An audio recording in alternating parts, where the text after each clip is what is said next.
Hello and welcome to this return second look, our concluding second look, exploring Tancred and Gismunda by Robert Wilmot and friends. We have done a first look, slow dive. We've done a second look, just fast through. We even had a little bit of a planning meeting to try and play around with some of the textual problems with this. We don't quite have the right number of people, so we've sort of elided some of the chorus logic and made a few minor tweaks with who says what in a couple of places. But otherwise, we're going to give this a bit of welly and see what comes out of it. So in a moment, this slide telling you what the play is will disappear, and the play itself will begin. So beginner's call for everyone, and please enjoy Tancred and Gismunda.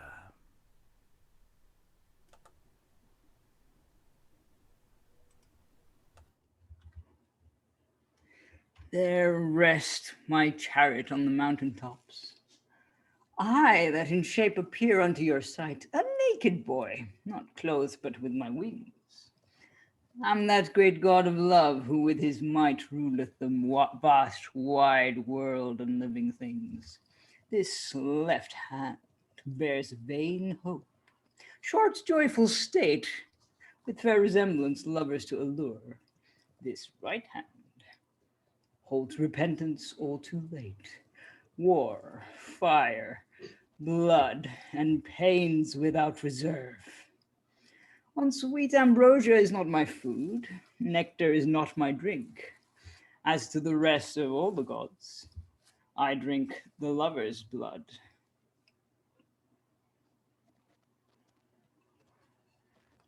And feed upon the heart within his breast.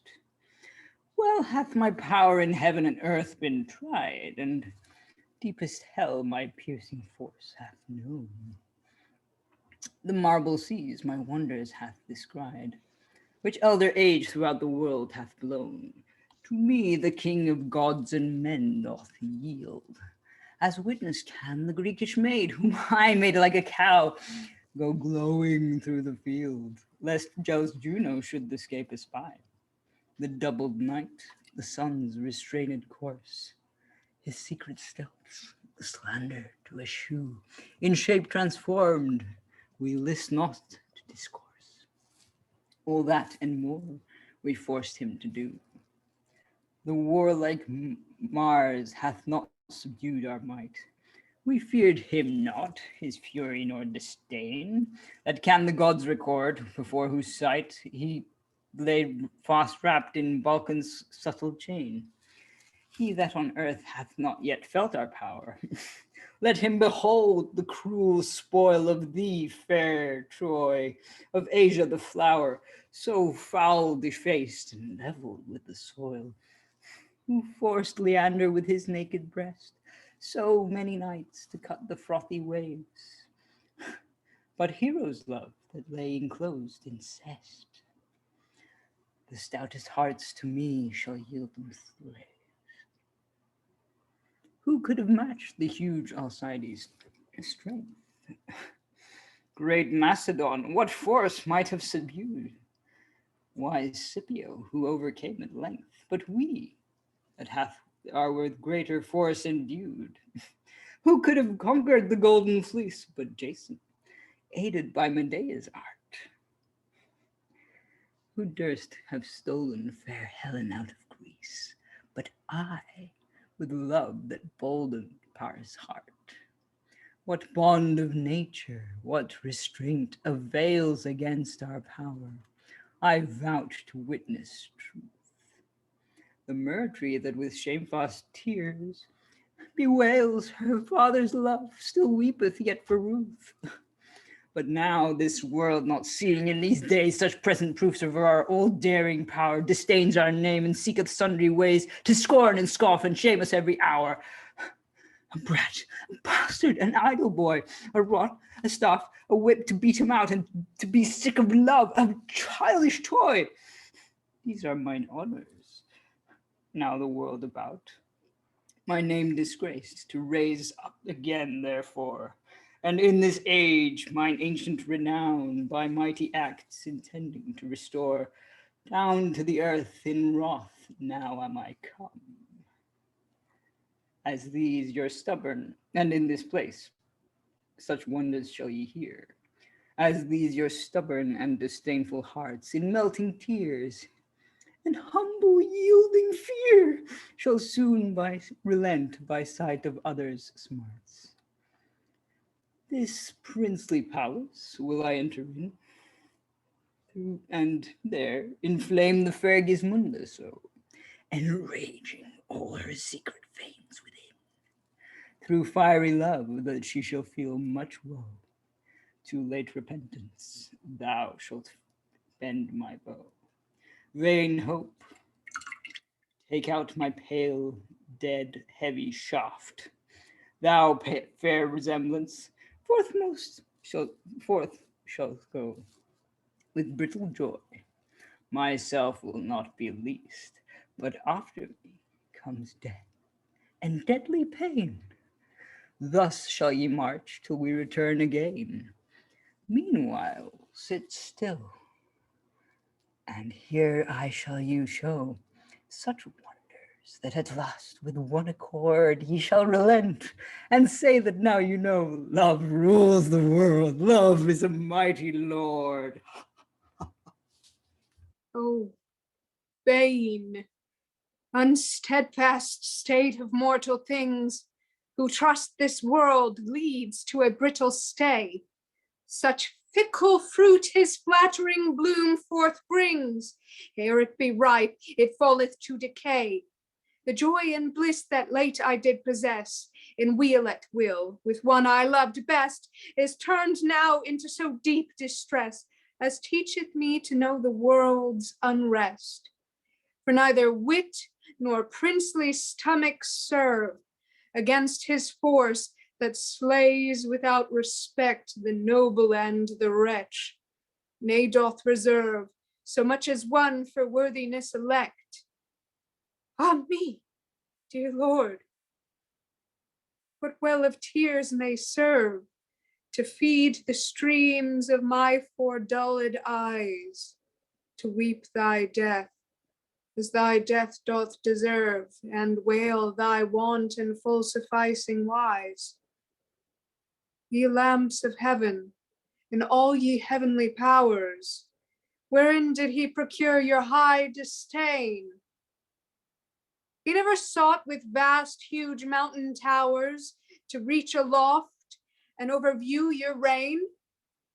Or what offense of mine was it unawares, that thus your fury should on me be thrown, to plague a woman with such unsteadfast cares? I fear that envy hath the heavens this shown. The sun his glorious virtues did disdain, Mars at his manhood mightily repined. Yea, all the gods no longer could sustain, each one to be excelled in his kind. For he, my lord, surpassed them every one, such was his honor, all the world throughout. But now, my love, oh, whither art thou gone? I know thy ghost doth hover hereabout, expecting me, thy heart, to follow thee.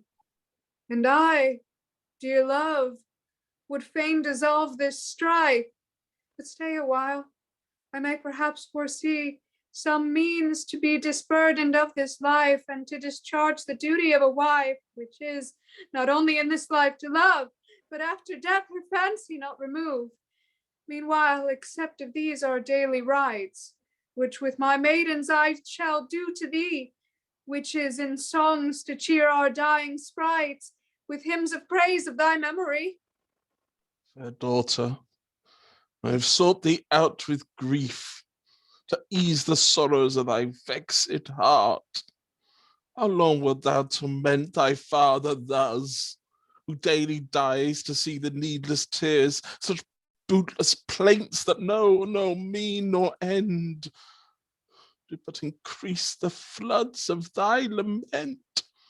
And since the world knows well there was no want in thee of sort, that did to him belong, yet all thou seest could not his life prolong. Why then dost thou provoke the heavens to wrath? His doom of death was dated by his stars, and who is he that may withstand his fate? By these complaints, more good to him thou dost, much grief to me, more hurt unto thyself and unto nature, greatest wrong of all. Tell me not the date of nature's days, then in the April of her springing age? No, no, it was my cruel destiny that spitted on the pleasance of my life.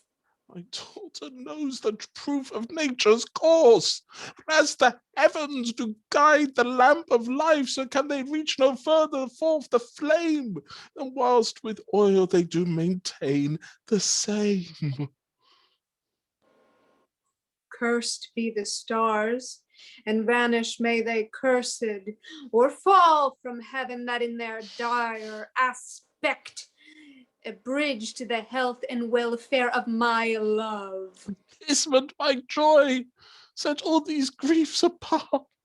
The more thou art with hard mishap beset, the more thy patience should procure thine ease. What hope of hap may cheer my hapless chance? What sighs, what tears may countervail my cares? What should I do but still his death bewail, that was the solace of my life and soul?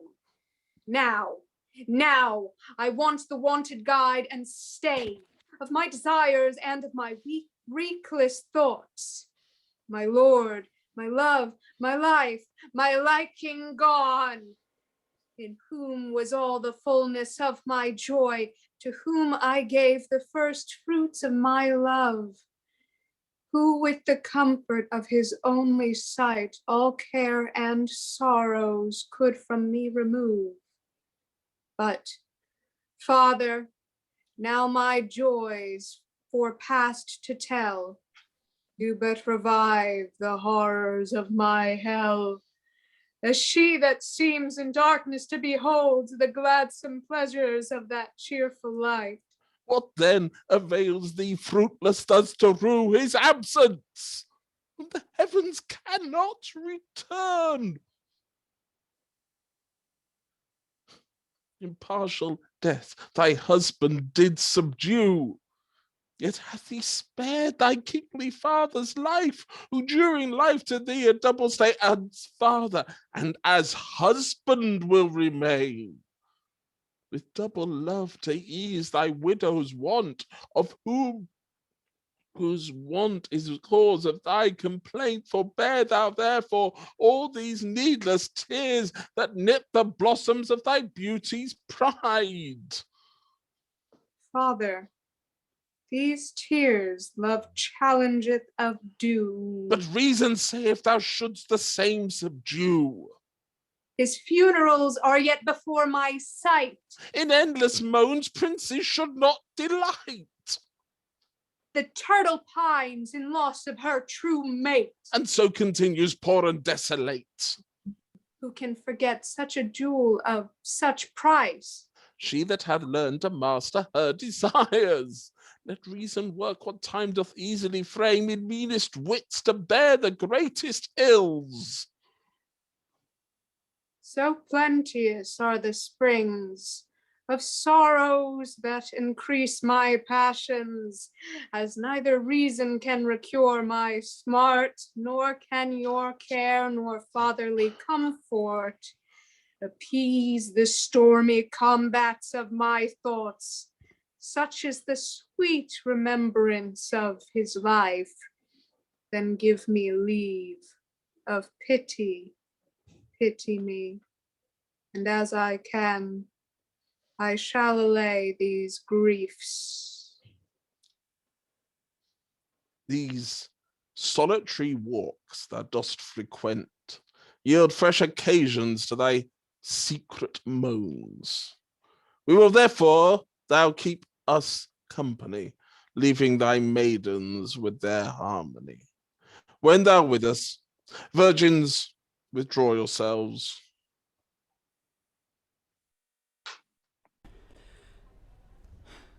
The diverse haps which always work our care, our joys so far, our woes so near at hand, have long ere this and daily do declare the fickle foot on which our state doth stand.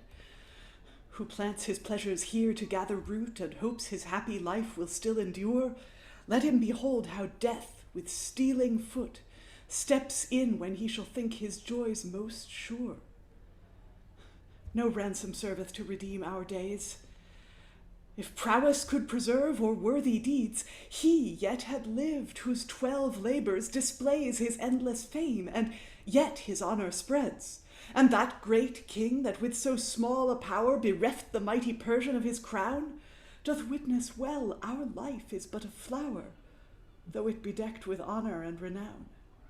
What grows today in favor of the heaven, nursed with the sun and with the showers sweet, plucked with the hand, it withereth ere even.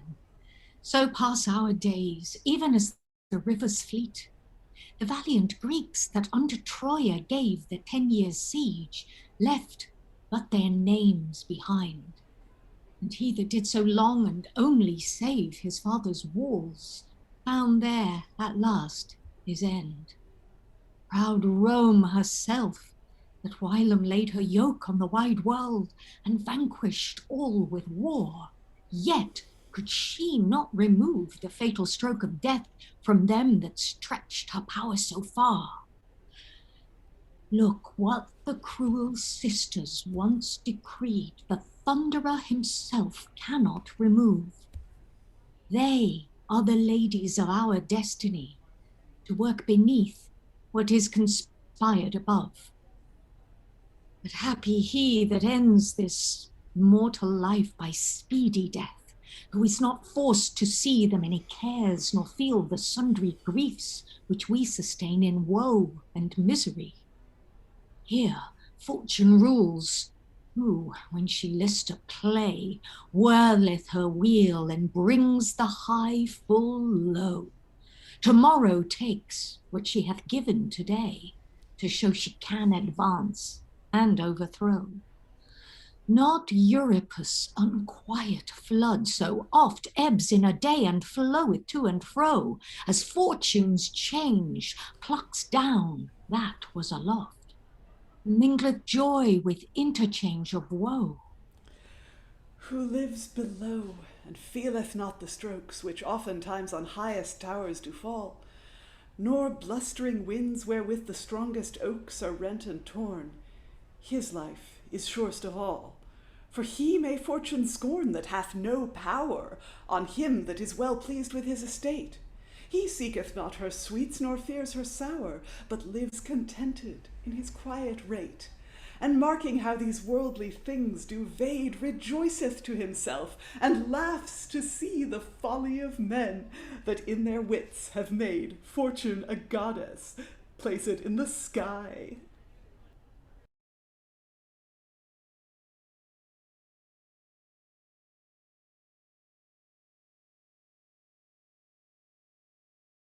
Dear aunt, my sole companion in distress, and true co-partner of my thoughtful cares, when with myself I weigh my present state, comparing it with my forepast days, new heaps of cares afresh begin to say.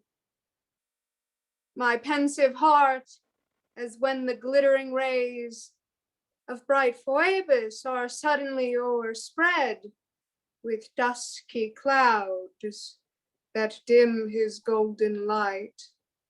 Namely, when I, laid in my widow's bed, amid the silence of the quiet night, with curious thought the fleeting course observe of gladsome youth, how soon his flower decays, how time once past may never have recourse, no more than may the running streams revert to climb the hills when they have been rolled down the hollow veils.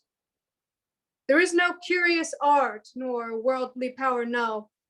Not the gods can hold the sway of flying time, nor him return when he is past. All things unto his might must bend and yield unto the iron teeth of eating time. This in the shady night, when I record how soon my youth withdraws itself away, how swift my pleasant spring runs out his race. This on't is the cause, when I advise me sadly on this thing, that makes my heart in pensive dumps dismayed. For if I should my springing years neglect, and suffer youth fruitless to fade away, whereto live I, or whereto was I born? Wherefore hath nature decked me with her grace? Why have I tasted these delights of love, and felt the sweets of Hymenaeus' bed? But to say sooth, dear aunt, it is not I. Solon alone can thus content to spend my cheerful years. My father will not still prolong my mournings, which have grieved him and pleased me too long. And this I crave, to be resolved of his princely mind. For stood it with the pleasure of his will to marry me, my fortune is not such, so hard, that I so long should still persist, makeless alone in woeful widowhood. And shall I tell mine aunt? Come hither then. Give me that hand. By thine own right hand, I charge thy heart my counsels to conceal. Late have I seen, and seeing took delight. And with delight, I will not say, I love. A prince, an earl, a county in the court. But love and duty force me to refrain and drive away these fond affections, submitting them unto my father's hest. But this, good aunt, this is my chiefest pain, because I stand at such uncertain stay. For if my kingly father would decree his final doom, that I must lead my life, such as I do, I would content me then to frame my fancies to his princely hest, and as I might, endure the grief thereof, but now his silence doubleth all my doubts. Whilst my suspicious thoughts twixt hope and fear distract me into sundry passions. Therefore, good aunt, this labor must be yours. To understand my father's will herein, for well I know your wisdom knows the means, so shall you both allay my stormy thoughts and bring to quiet my unquiet mind. Sufficeth this, good niece, that you have said, for I perceive what sundry passions strive in your breast, which oftentimes ere this your countenance confused did bewray. The ground whereof, since I perceive to grow on just respect of this your sole estate, and skillful care of fleeting youth's decay, your wise foresight, such sorrowing to eschew, I much commend, and promise, as I may, to break this matter, and impart your mind unto your father, and to work it so as both your honour shall not be impeached, nor he unsatisfied of your desire. Be you no farther grieved, but return into your chamber. I shall take this charge, and you shall shortly truly understand what I have wrought and what the king affirms. I leave you to the fortune of my stars. The heavens, I hope, will favor your request.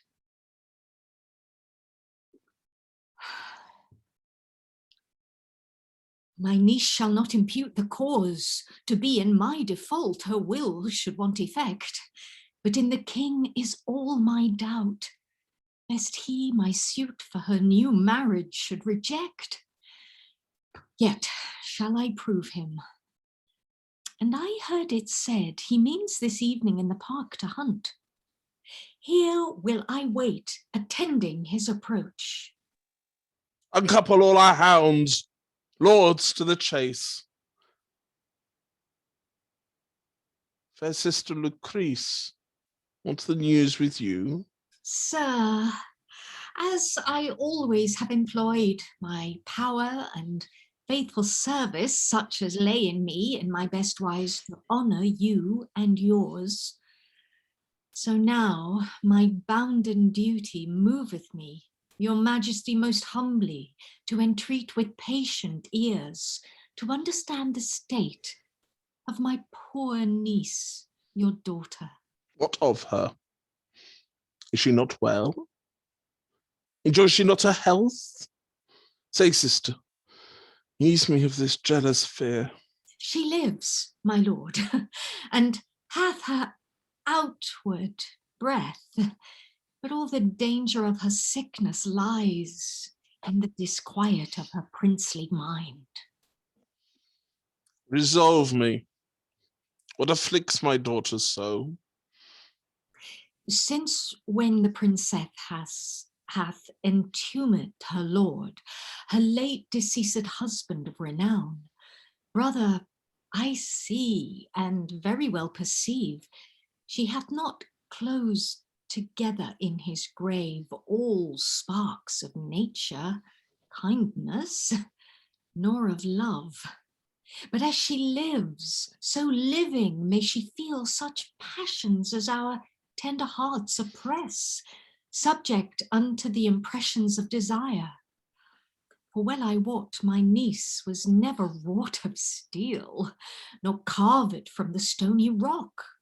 Such stern hardness we ought not to expect in her, whose princely heart and springing years, yet flowering in the cupid heat of youth, is led of force to feed on such conceits as easily befalls that age which asketh ruth of them, whom nature bindeth by foresight of their grave years and careful love, to reach the things that are above their feeble force. And for that cause, dread lord, although... Sister, I say, if you esteem or ought to respect my life, her honour, and the welfare of our house, forbear and wade no farther in this speech. Your words are wounds. I very well perceive the purpose of this smooth oration. This I suspected when you first began this fair discourse with us. Is this the end of all our hopes that we have promised unto ourselves by this her widowhood? Would our dear daughter, would our only joy, would she forsake us? Would she leave us now, before she hath closed up her dying eyes and with her tears bewailed our funeral?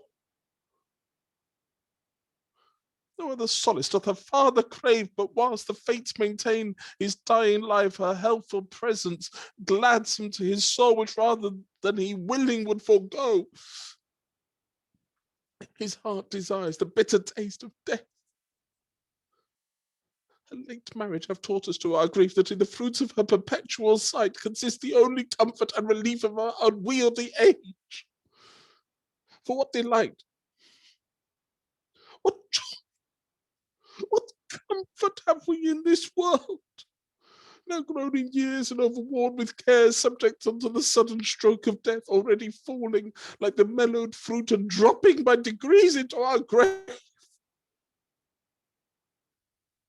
But what revives us? What maintains our soul within the prison of our withered breast, but our Gismunda and her cheerful sight? What desert of mine wherein have I been so unkind to thee that thou shouldst desire to make my naked house yet once again stand desolate by thee?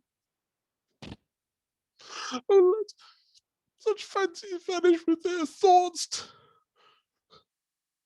Tell her I am her father, whose estate, wealth, honor, life, and all that we possess wholly relies upon her presence here.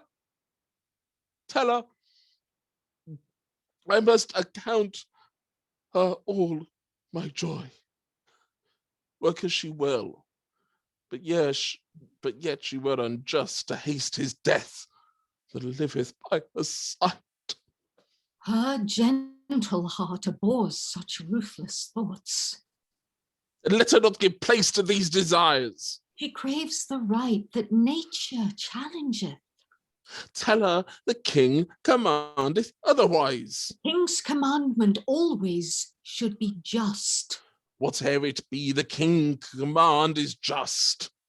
Just to command, but justly must he charge. He chargeth justly that commands as king. The king's command concerns the body best. The king commands obedience of the mind. That is exempted from the law of kind. That law of kind to children doth belong. In due obedience to their open wrong? I then, as king and father, will command. No more than may with right of reason stand. Thou knowest our mind, resolve her, depart. Return the chase. We have chased enough.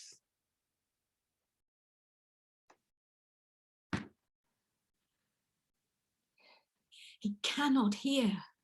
Anger hath stopped his ears, and over love his judgment hath decayed. Ah, my poor niece, I shrewdly fear thy cause. Thy just complaint shall never be relieved.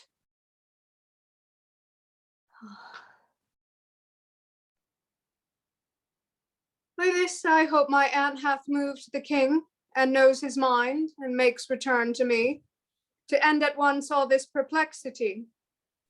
Lo, where she stands! Oh, how my trembling heart in doubtful thoughts panteth within my breast. For in her message doth rely my smart, or the sweet quiet of my troubled mind. Niece, on the point you lately willed me to treat of with the king on your behalf, I break even now with him so far, till he in sudden rage of grief, ere I scarce had my tale outtold, prayed me to stint my suit, as that from which his mind abhorred most. And well I see his fancy to refute is but displeasure gained and labour lost. So firmly fixed stands his kingly will, that till his body shall be laid in grave, he will not part from the desired sight of your presence, which silder he should have if he had once allied you again in marriage to any prince or peer.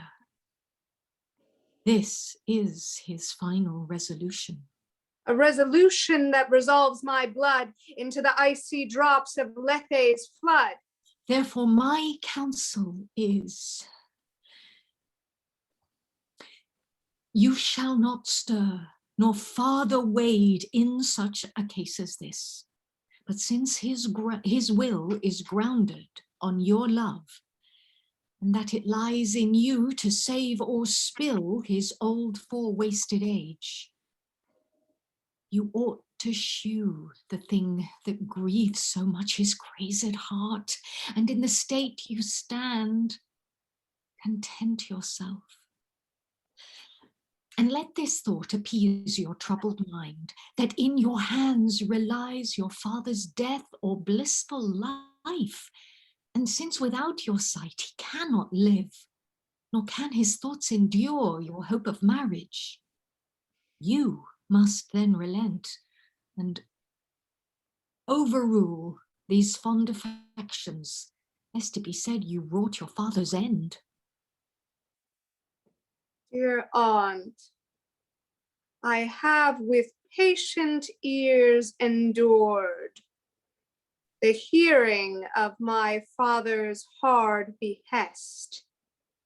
And since I see that neither I myself nor your request can so prevail with him, nor any sage advice persuade his mind to grant me my desire in willing wise, I must submit me unto his command and frame my heart to serve his majesty. And as I may, to drive away the thoughts that diversely distract my passions, which as I can I'll labor to subdue. But sore I fear I shall but toil in vain, wherein, good aunt, I must desire your pain. What lies in me by comfort or advice, I shall discharge with all humility.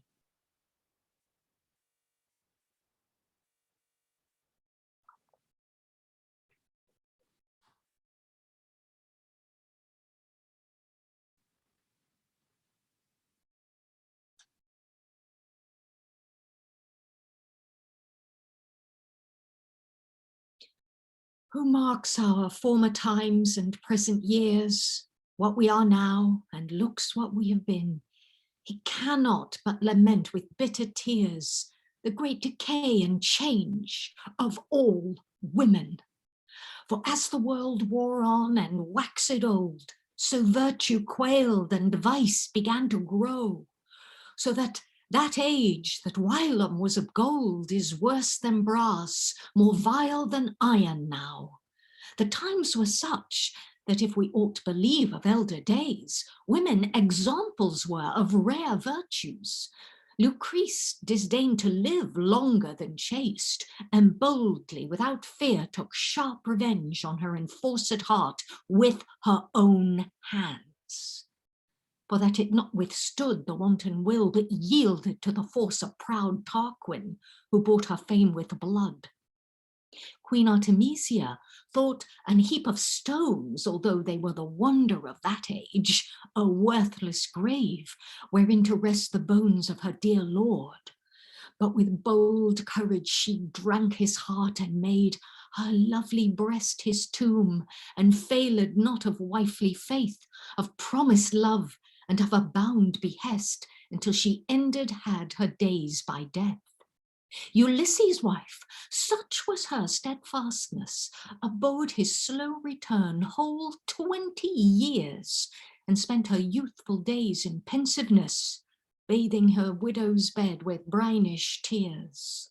The stout daughter of Cato, Brutus' wife, Portia, when she had heard his death, did not desire longer to live, and lacking use of knife, a most strange thing, ended her life by fire, and ate hot burning coals. O worthy dame, O virtues worthy of eternal praise, the flood of Lethe cannot wash out thy fame, to others great reproach, shame and dispraise. Rare are those virtues now in women's mind. Where shall we seek such jewels passing strange?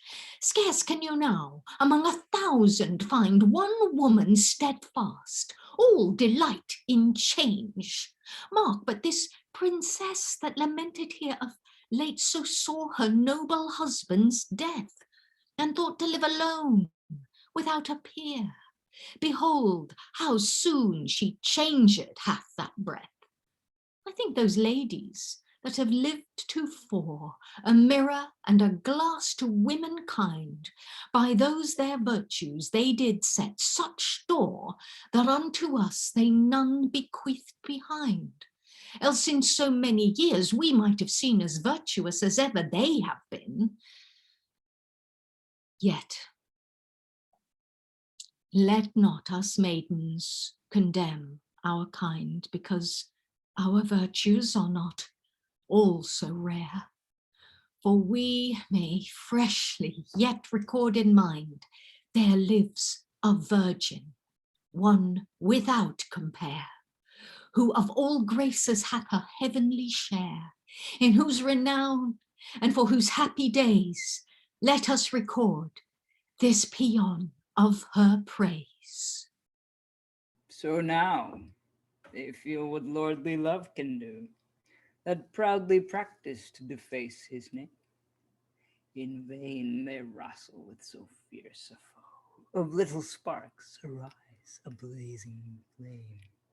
By small occasions love can kindle heat, and waste the oaken breast to cinder dust. Gismunda I have enticed to forget her widow's weeds, and burn in raging lust. 'Twas I enforced her father to deny her second marriage to any peer. 'Twas I allured her once again to try the sour sweets that lovers buy too dear. The county tolerant, a man right wise, a man of exquisite perfections, I have like wounded with her piercing eyes, and burnt her heart with his reflections. These two shall joy in tasting of my sweet, to make them prove more feelingly the grief that bitter brings. For when their joys shall fleet, their dole shall be increased without relief. Thus love shall make worldlings to know his might. Thus love shall force great princes to obey. Thus love shall daunt each proud rebelling spirit. Thus love shall wreak his wrath on their decay. Their ghosts shall give black hell to understand how great and wonderful a god is love. And this shall learn the ladies of this land with patient minds his mighty power to prove. From whence I did descend, now will I mount to Jove, and all the gods in their delights. In throne of triumph, there will I recount how I, by sharp revenge on mortal wights, have taught the earth and learned hellish sprites to yield with fear their stubborn hearts to love, lest their disdain his plagues and vengeance prove.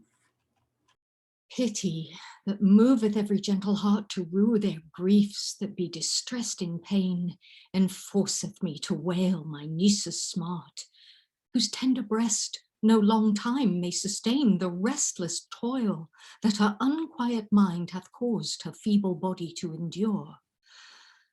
But why it is, alack, I must not find, nor know the man by whom I might procure her remedy, as I of duty ought, as to the law of kinship doth belong. With careful heart the secret means I sought, though small effect is of my travail sprung. Full often as I durst, I have essayed with humble words the princess to require to name the man which she hath so denayed, that it abashed me farther to desire, or ask from whence those cloudy thoughts proceed, whose stony force that smoky sighs forth send, is lively witness how that careful dread and hot desire within her do contend. Yet she denies what she confessed of yore, and then conjoined me to conceal the same. She loved once, she saith, but never more, nor ever will her fancy there to frame. Though daily I observed in my breast what sharp conflicts disquiet her so sore, that heavy sleep cannot procure her rest. But fearful dreams present her evermore most hideous sights, her quiet to molest. But starting oft therewith she doth awake, to muse upon those fancies which torment her thoughtful heart with horror, that doth make her cold chill sweat break forth incontinent from her weak limbs. And while the quiet night gives others rest, she, turning to and fro, doth wish for day. But when the day brings light, she keeps her bed, there to record her woe. As soon as when she riseth, flowing tears stream down her cheeks, immixed with deadly groans, whereby her inward sorrow so appears, that her salt tears the cruel cause bemoans. In case she be constrained to abide in press of company, she scarcely may her trembling voice restrain, it be not spied from careful plaints her sorrows to bewray. By which restraint the force doth so increase, when time and place give liberty to plain, that as small streams from running never cease till they return unto the seas again, so her laments we fear will not amend before they bring her princely life to end.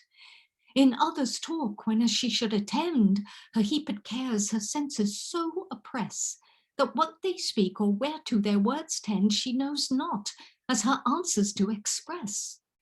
Her chief delight is still to be alone. Her pensive thoughts within themselves debate. But whereupon this restless life is grown, since I know not, nor how the same to abate, I can no more but wish it as I may, that he which knows it with the same allay, for which the muses with my song shall pray.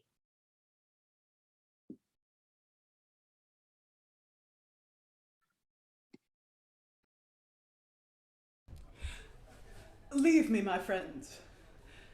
This solitary walk enticeth me to break your company. Leave me, my friends. I can endure no talk.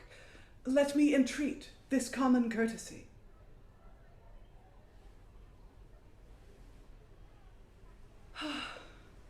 What grievous pain they dure, which neither may forget their loves, nay, yet enjoy their love, I know by proof, and daily make essay. Though love hath brought my lady's heart to love, my faithful love with like love to requite, this doth not quench, but rather cause to flame the creeping fire, which spreading in my breast with raging heat grants me no time of rest. If they bewail their cruel destiny, which spend their love where they no love can find, well may I plain, since fortune haleth me to this torment of far more grievous kind, wherein I feel as much extremity as may be felt in body or in mind.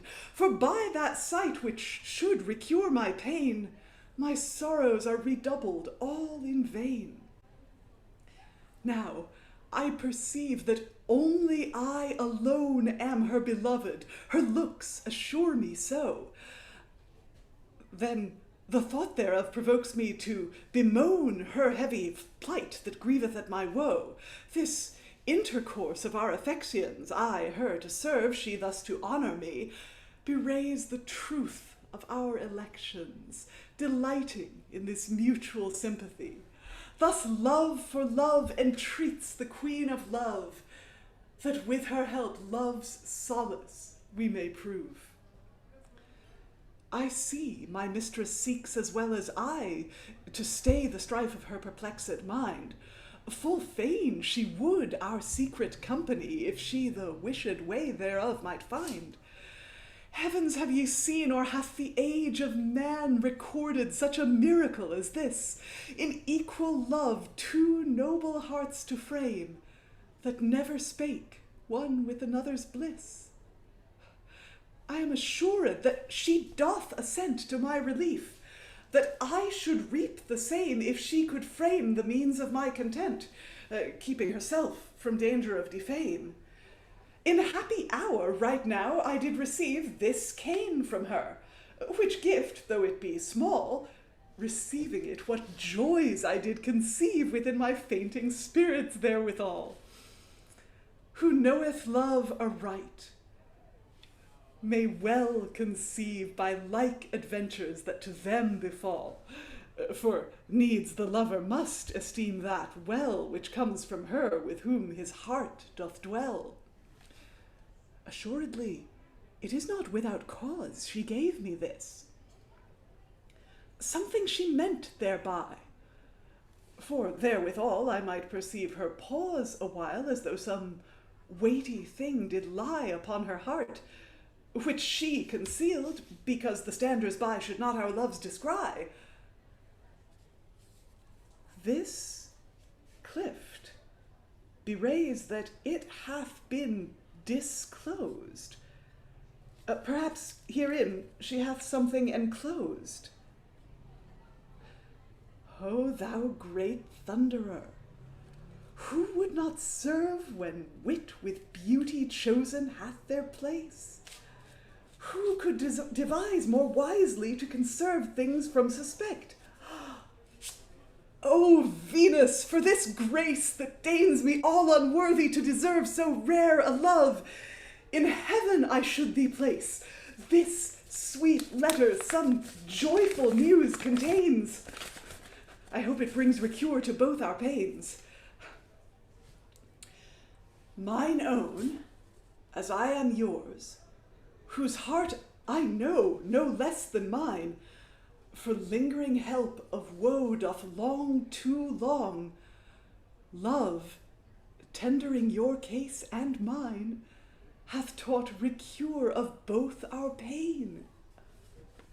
My chamber floor doth hide a cave, where was an old vault's mouth.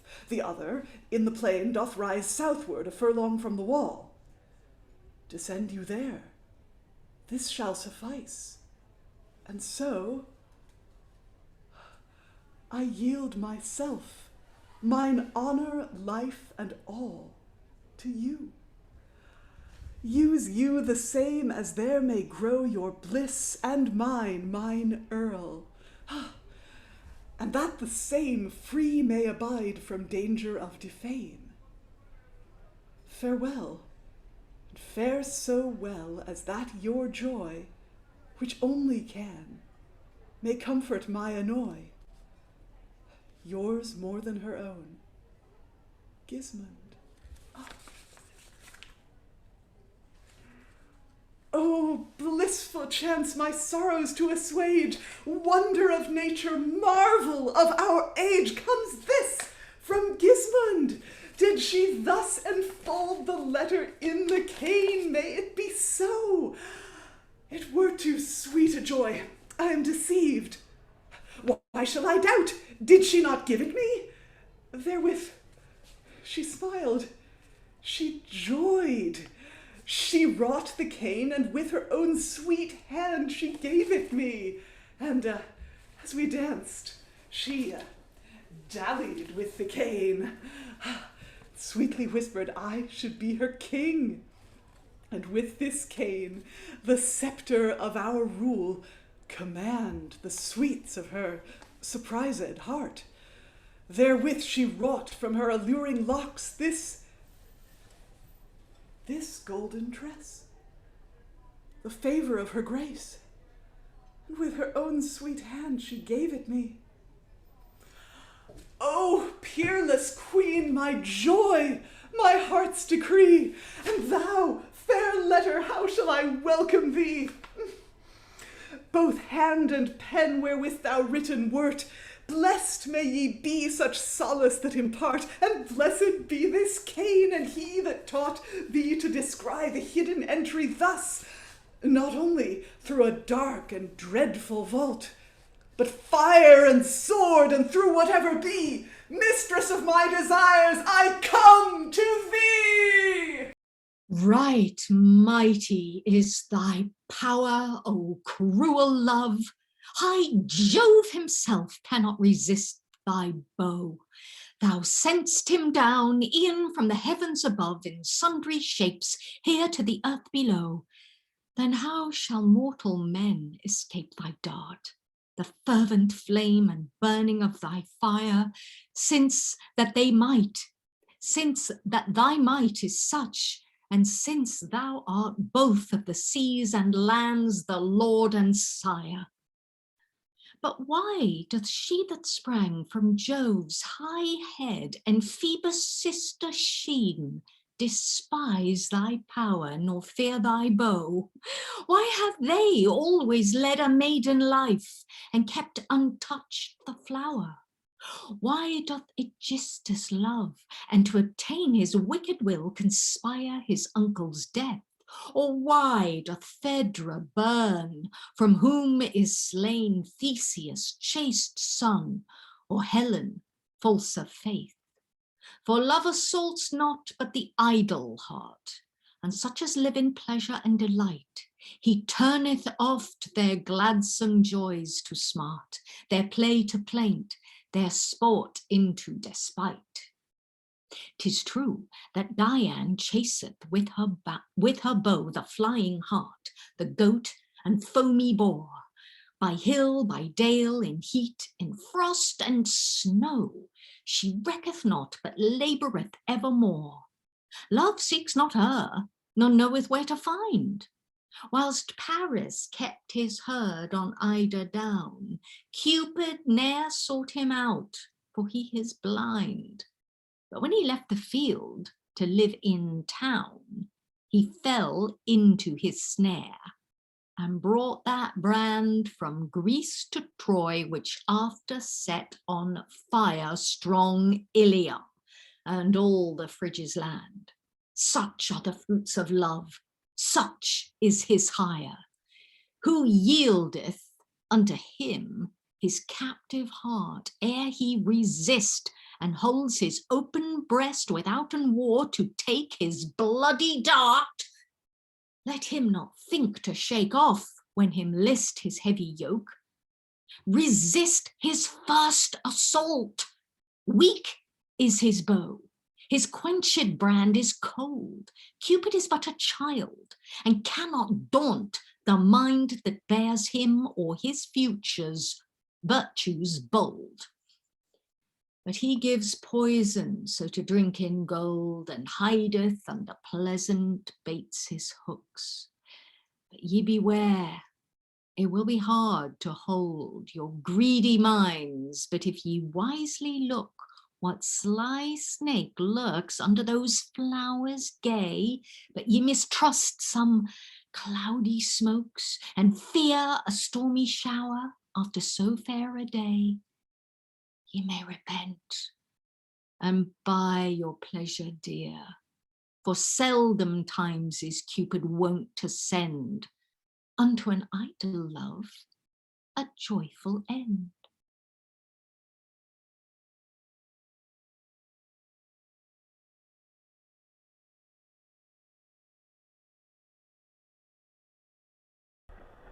Sisters, be gone. Bequeath the rest to me that yet belongs unto this tragedy.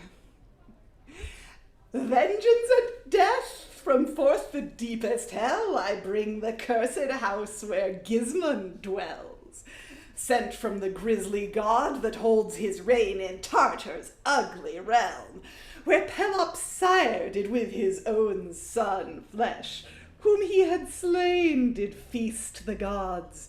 With famine hath his hire, to gape and catch at flying fruits in vain, and yielding waters to his gasping throat, where stormy Eol's son with endless pain rolls up the rock, where Tityus hath his lot, to feed the gripe that gnaws his growing heart, where proud Ixion, whirled on the wheel, pursues himself, where due-deserved smart the damned ghosts in burning flame do feel. From thence I mount, Thither, the winged god, nephew to Atlas that upholds the sky, of late down from the earth with golden rod to Stygian fairy Salerne's souls did guide, and made report how love, that lordly boy, highly disdaining his renown's decay, slipped down from heaven and filled with fickle joy Gismunda's heart, and made her throw away chasteness of life to her immortal shame, minding to show by proof of her foul end some terror unto those that scorn his name. Black Pluto, that once found Cupid his friend in winning Ceres' daughter, queen of hells, and Parthia moved by the grieved ghost of her late husband that in Tartar dwells, who prayed due pains for her that thus hath lost all care of him and of her chastity. The senate then of hell, by grave advice of Minos, Aeac, and of Radament, commands me draw this hateful air and rise above the earth, with dole and death to daunt the pride and present joys wherewith these two feed their disdained hearts. Which now to do, behold, I come with instruments of death. This stinging snake, which is of hate and wrath, I'll fix upon her father's heart full fast. And into hers this other will I cast, whose rankling venom shall infect them so with envious wrath, and with recureless woe, each shall the other's plague and overthrow. Furies must aid when men surcease to know their gods, and hell sends forth revenging pain on those whom shame from sin cannot restrain. O gods, are ye guides of justice and revenge? O the great thunder dost thou behold with watchful eyes the subtle scapes of men, hardened in shame, seared up in the desire of their own lusts? Why then dost thou withhold the blast of thy revenge? Why dost thou grant such liberty, such lewd occasion to execute their shameless villainy? Thou art cause of all this open wrong, thou that forbearest thy vengeance all too long. If thou spare them, rain then upon my head the fullness of thy plagues with deadly ire, to reave this ruthful soul, who all too sore burns in the wrathful torments of revenge. O earth, the mother of each living wight, open thy womb, devour this withered corpse. And thou, O hell, if other hell there be than that I feel, receive my soul to thee. O daughter, wherefore do I grace her with so kind a name? O thou fond girl, the shameful ruin of thy father's house, is this my hope and joy? Is this the stay must glad my griefful years that waste away? For life, which first thou didst receive from me, 10,000 deaths shall I receive by thee, for all the joys I did repose in thee, which I, fond man, did settle in thy sight. Is this thy recompense? That I must see the things so shameful and so villainous? The would to God this earth had swallowed this worthless burthen into lowest deeps, rather than I, accursed, have beheld the sight that hourly massacres my life. Oh, whither flies thou forth, my soul? Oh, whither wandereth my tormented mind? Those pains that make the miser glad of death seized on me, and yet I cannot have what villains make a mad, a speedy death. Whom shall I first accuse for this outrage? That God that guideth all and guideth so this damned deed. Shall I blaspheme their names? The gods, the authors of this spectacle. Or shall I justly curse that cruel star whose influence assigned this destiny? But may that traitor, shall that vile wretch live by whom I have received this injury? Or shall I longer make account of her that fondly prostitutes her widow's shame? I have bethought me what I shall request. On bended knees with hands heaved up to heaven, this sacred senate of the gods I crave. First on the traitor your consuming ire, next on the cursed strumpet dire revenge, last on myself the wretched father. Shame. Oh, I could stamp and therewithal command armies of furies to assist my heart, to prosecute you vengeance on their souls. Hear me, my friends, but as ye love your lives, reply not to me. Hearken and stand amazed. When I, as is my wont, O fond delight, were forth to seek my daughter, now my death within her chamber, as I thought she was. But there I found her not. I deemed then for her disport she and her maidens were down to the garden, walking to comfort them. And thinking thus it came into my mind that they were all alone to tarry her return. And thereupon I weary, threw myself upon her widow's bed, for so I thought, and in the curtain wrapped my cursed head. And thus as I lay, anon I might behold out of the vault up through her chamber floor my daughter Gismund bringing hand in hand the county palarin. Alas, it is too true. At her bed's feet this traitor made me see her shame, his treason, and my deadly grief. Her princely body yielded to this feast. The high despite whereof so wounded me that trance like as a senseless stone I lay. But neither wit nor tongue could use the me to express the passions of my pained heart. Perforce I sank down to his pain, as greedy famine doth constrain the hawk piecemeal to rend and tear the yielding prey. Fed it with me in this heavy stout. But now what should I do? How may I seek to ease my mind that burneth with desire of dire revenge? For never shall my thoughts grant ease unto my heart, and I have found a mean of vengeance to requite his pains that first conveyed this sight unto my soul. Renuchio! What is your highness will? Call my daughter. My heart boils till I see her in my sight, to whom I may discharge all the unrest that thus distempereth me.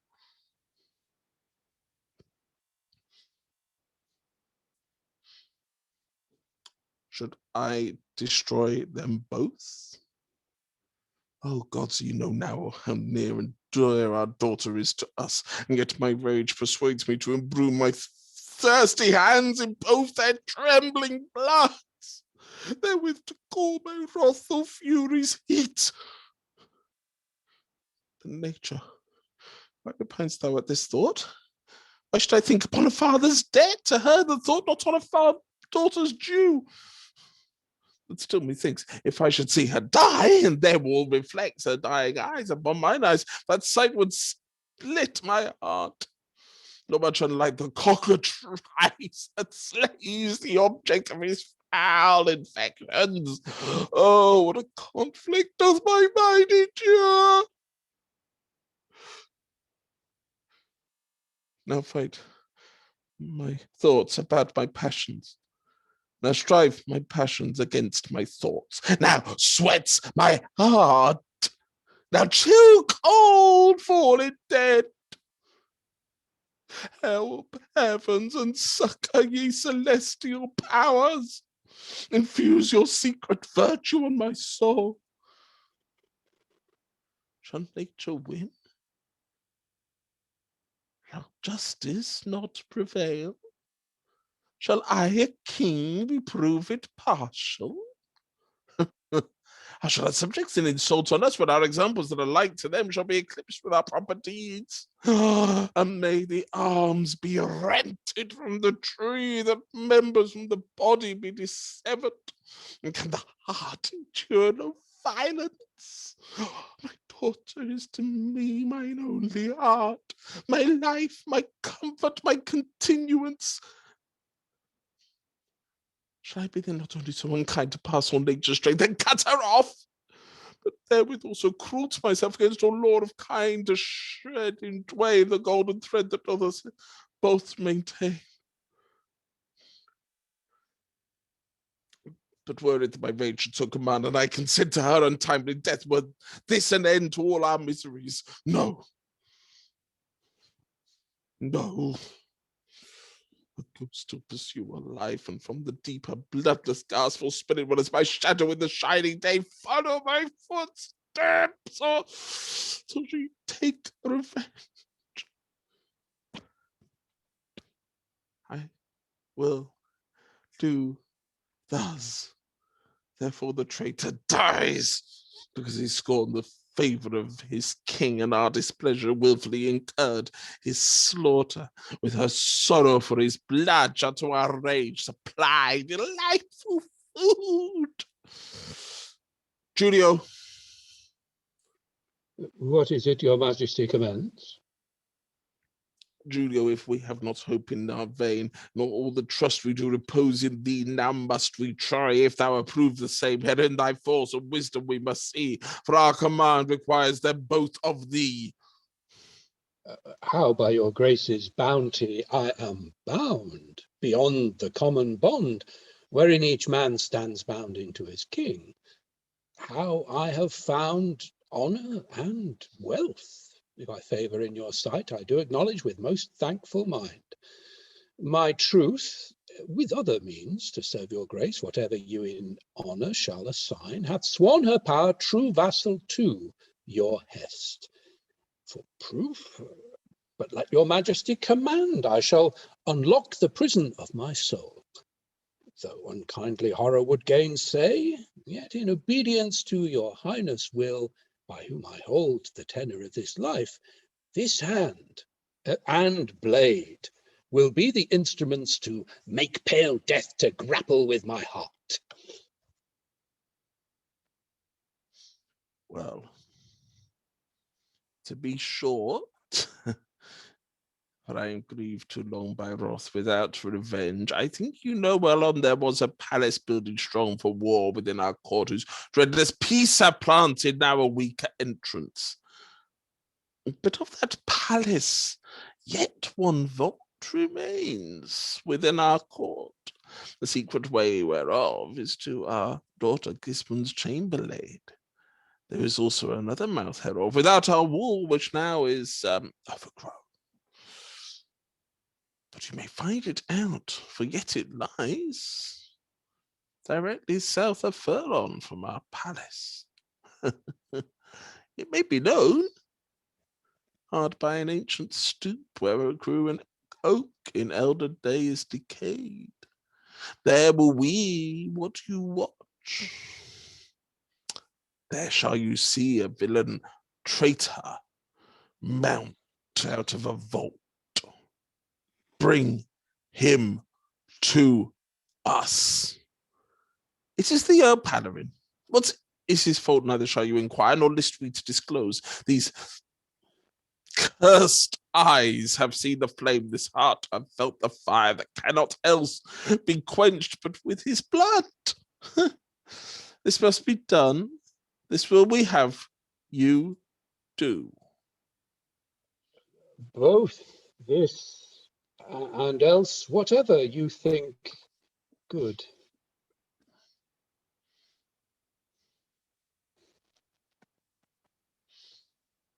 Renuchio, depart. Leave us alone. Gismund, if either I could cast aside all care of thee, or if thou wouldst have had some care of me, it would now not betide that either through thy fault my joy should fade, or by thy folly I should bear the pain that thou hast procured. But now 'tis neither I can shun the grief whom thou hast more than slain, nor mayst thou heal or ease the grievous wound which thou hast given me. That unstained life wherein I joyed and thought it thy delight, why hast thou lost it? Can it be restored? Where is thy widowhood? There is thy shame. Gismund, it is no man's nor men's report that hath by likely proofs informed me thus. Thou knowest how hardly I could be induced to vex myself and be displeased with thee with flying tales of flattering sycophants. No, no. There was in us such settled trust of thy chaste life and uncorrupted mind that if these eyes had not beheld thy shame, in vain 10,000 censors should have told that thou didst once and prince-like make agree with that vile traitor Count Palarin. That regard had to thyself or me, and shamefastly to stain thy state and mine. But I, unhappiest, have beheld the same, and seeing it yet feel the exceeding grief that slays my heart with horror of that thought, which grief commands me to obey my rage, and justice urges some extreme revenge to wreak the wrongs that have been offered us. But nature, that hath locked within thy breast 2 lives, the same inclineth me to spare thy blood and to keep mine own unspilt. This is that overweening love I bear to thee, undutiful and undeserved. And for that traitor, he shall surely die. For neither right nor nature doth entreat for him that wilfully, without all awe of gods or men of our deadly hate, incurred the just displeasure of this king. And to be brief, I am content to know for what for thyself thou canst object to us, why thou shouldst not together with him die, so to assuage the griefs that overthrow thy father's heart. O King and Father, humbly give her leave to plead for grace that stands in your disgrace. Not that she wreaks this life, for I confessed I have deserved, when so it pleaseth you, to die the death, mine honor and my name, as you suppose, disdained with reproach. And well contented shall I meet the stroke that must dissever this detested head from these lewd limbs. But this I wish were known, that now I live not for myself alone. For when I saw that neither my request nor the entreaty of my careful aunt could win your highness pleasure to our will, then love, heat of the heart, life of the soul, fed by desire, increasing by restraint, would not endure controlment any more, but violently enforced my feeble heart. For who am I, alas, still to resist such endless conflicts, to relent and yield? Therewith I choose him for my lord and fear. Guiscard, mine earl, that holds my love full dear. Then if it be so settled in your mind, he shall not live, because he dared to love your daughter. Thus I give your grace to know, within his heart there is enclosed my life. Therefore, O Father, if that name may be sweet to your ears, and that we may prevail by name of Father, that you favor us. But otherwise, if now we cannot find that which our falsehood hope did promise us, why then proceed and rid our trembling heart of these suspicions, since neither in this case his good deserts in service to your grace, which always have been just, nor my desires may mitigate the cruel rage of grief that strains your heart, but that mine earl must die, then all in vain you ask what I can say, why I should live. Sufficeth for my part to say I will not live, and so resolve. Darest thou so desperate decree thy death? A dreadless heart delights in such decrees. Thy kind abhorreth such unkindly thoughts. Unkindly thoughts they are to them that live in kindly love. As I do unto thee. To make his life, who is my love, from me. Have I then lost thy love? If he shall lose his life, that is my love. Thy love, begone! Return into thy chamber. I will go.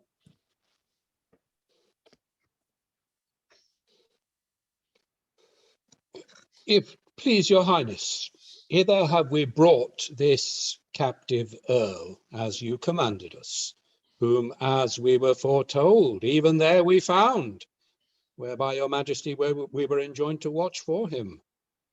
What more your highness wills, this heart and hand shall execute your hest. Julio, we thank your pains. Ah, Palarin. Have we deserved in such traitorous sort thou shouldst abused our kingly courtesies, which we too long in favour have bestowed upon thy false dissembling heart with us? What grief thou therewithal hast thrown on us, what shame upon our house, what dire distress our soul endures cannot be uttered. And durst thou, villain, dare to undermine our daughter's chamber? Does thy shameless face be bold to kiss her?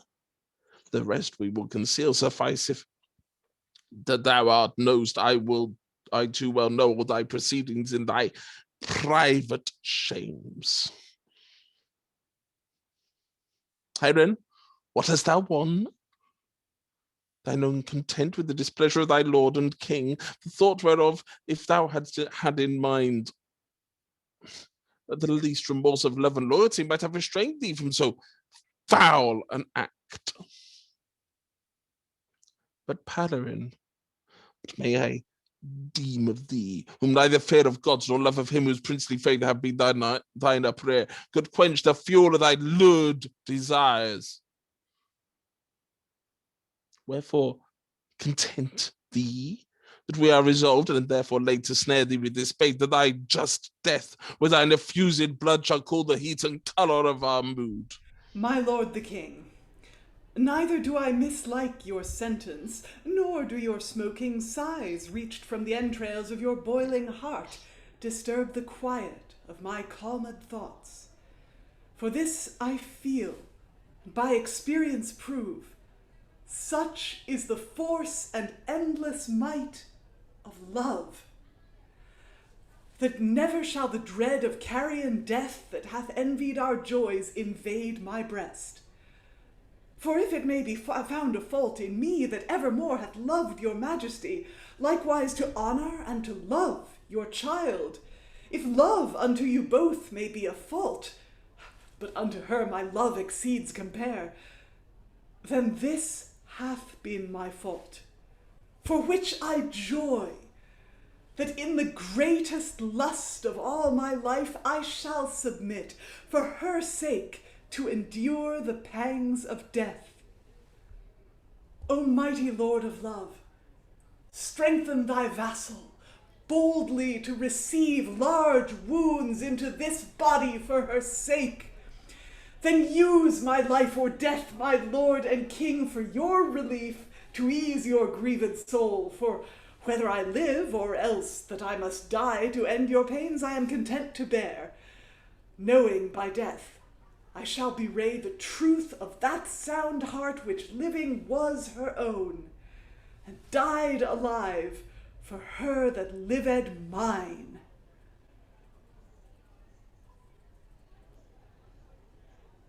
thine, Palarin. What?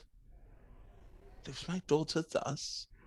Traitor, thou wrongest me, for she liveth mine. Rather I wish 10,000 sundry deaths than I to live and see my daughter thine, thine that is direr than my life to me, thine whom I hope to see an empress, thine whom I cannot pardon from my sight, thine unto whom we have bequeathed our crown. Julio, we will that thou inform from us Renuchio, the captain of our guard, that we command this traitor be conveyed into the dungeon underneath our tower. There let him rest until he be resolved what further we intend, which to understand we will Renuchio repair unto us. Oh, that I might your majesty entreat with clemency to beautify your seat toward this prince, distressed by his desires too many or too strong to captivate. This is the soundest safety for a king, to cut them off that vex or hinder him. This have I found the safety of a king, to spare the subjects that do honour him. Have we been honoured by this lecherous lust? No, but by his devout submission. Our fortune says we must do what we may. This is praiseworth, not to do what you may. And may the subject countermand the king? No, but entreat him. What he shall decree? What wisdom shall discern. Nay, what our word shall best determine. We will not reply. Thou knowest our mind. Our heart cannot be eased, but with the slaughter of Palarin.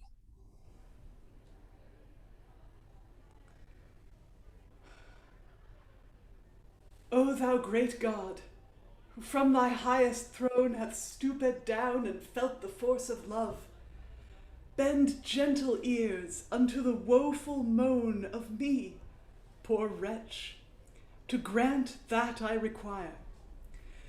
Help to persuade that same great God that he so far remit his might, and slack his fire from my dear lady's kindled heart, that she may hear my death without her hurt. Let not her face, wherein there is as clear a light as in the rising moon, let not her cheeks, as red as is the party-coloured rose, be paled with the news hereof, and so I yield myself, my seely soul and all, to him, for her, for whom my death shall show I lived, and as I lived I died, her thrall. Grant this, thou thunderer. This shall suffice, my breath to vanish in the liquid skies. Who doth not know the fruits of Paris' love, nor understand the end of Helen's joy? He may behold the fatal overthrow of Priam's house and of the town of Troy, his death at last and her eternal shame, for whom so many noble knights were slain. So many a duke, so many a prince of fame, bereft his life and left there in the plain.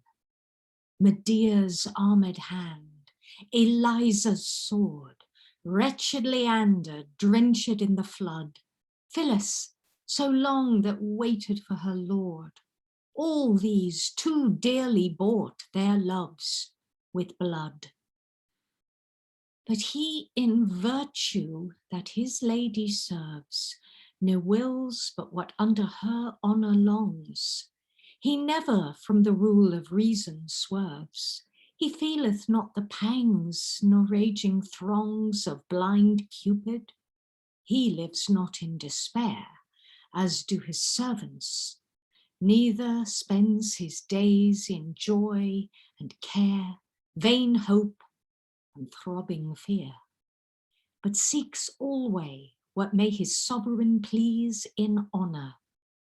He that thus serves reaps the fruit of his sweet service, and no jealous dread, nor base suspect of aught to let his suit, which causeth oft the lover's heart to bleed, doth fret his mind, or burneth in his breast. He waileth not by day, nor wakes by night, when every other living thing doth rest, nor finds his life or death within her sight.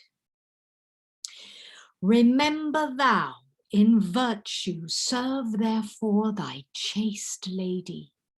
Beware thou do not love as whilom Venus did the fair Adone, but as Diana loved the Amazon's son, through whose request the gods to him alone restored new life.